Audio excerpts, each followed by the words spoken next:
ഇതിൻ്റെ അന്ന് രാത്രി ഞങ്ങൾ കുറച്ച് പൂത്തിരിയൊക്കെ മേടിച്ചിട്ട് ഇങ്ങനെ കത്തിച്ചിട്ടോ. വേറെ അങ്ങനെ വലിയ കാര്യങ്ങളൊന്നും ഉണ്ടായില്ല. പിന്നെ രാവിലെ നല്ല നാടൻ കോഴിക്കറിയും പുട്ടുമാണ് ഉണ്ടാക്കിയിട്ടുണ്ടായിരുന്നത്. നേരത്തെ തന്നെ പണിയൊക്കെ കഴിച്ച് ഇതേപോലെ ആമിനെയൊക്കെ കുളിപ്പിച്ച് പുതിയ ഡ്രസ്സൊക്കെ ഇട്ട് കൊടുത്ത്.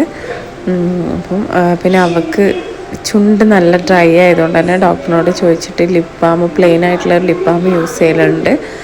അപ്പോൾ അതൊക്കെ ഇട്ട് കൊടുത്ത് ആളെ റെഡിയാക്കി. ആൾ നല്ല പുതിയ ഡ്രസ്സൊക്കെ ഇട്ടപ്പോൾ നല്ല എക്സൈറ്റഡ് ആട്ടോ. സെലിയാക്ക പള്ളിയിൽ പോകാൻ വേണ്ടിയിട്ട് മാറ്റി റെഡിയായി.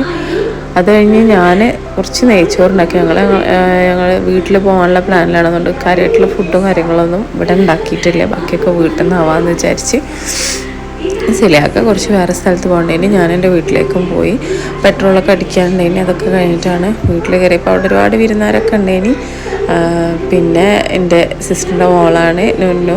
നല്ല അടിപൊളി ഡ്രസ്സൊക്കെ ഇട്ടിട്ടുണ്ടേനി കേട്ടോ. നല്ല ലാച്ച ഒക്കെ ഇട്ടിട്ട് നല്ല അടിപൊളിയായിട്ടുണ്ടായിന്. ആമിക്കുട്ടിക്ക് നല്ല ഇഷ്ടമായിട്ടാണ് അവളെ ഡ്രസ്സൊക്കെ. അങ്ങനെ അവളെ നല്ല അടിപൊളി ഡ്രസ്സൊക്കെ ആയപ്പോൾ ഞങ്ങൾ ഫോട്ടോ എടുക്കാൻ വേണ്ടിയിട്ട് ഞങ്ങളെ വീടിൻ്റെ അവിടുന്ന് കുറച്ചങ്ങോട്ട് നടന്നൊരു കടവുണ്ട്. ആ കടവിലേക്ക് പോകുമെന്ന് വിചാരിച്ചു. പക്ഷേ ഞങ്ങളവിടെ ചെന്ന് കഴിഞ്ഞപ്പോൾ കുറേ കാലം ഞങ്ങളങ്ങോട്ട് ചെന്നിട്ട് അവിടെ ചെന്ന് കഴിഞ്ഞപ്പോൾ അവിടെ വീട് കംപ്ലീറ്റ് വീടുകളായിപ്പോയിട്ടോ. ഒഴിഞ്ഞ സ്ഥലമേ ഇല്ല. അങ്ങനെ പിന്നെ കുറച്ച് ഫോട്ടോ അവിടുന്ന് ഇവിടുന്നൊക്കെ എടുത്ത് പിന്നെ നൈറ്റ് ആയപ്പോൾ അനിയത്തിൻ്റെ ഹസ്ബൻഡും വന്ന് പിന്നെ കുറച്ച് നേരം കഴിഞ്ഞ് ഞങ്ങൾ അവരെ കൂടെ പുറത്തൊക്കെ പോയൊരു ചായയൊക്കെ കുടിച്ച് അന്നത്തെ ദിവസം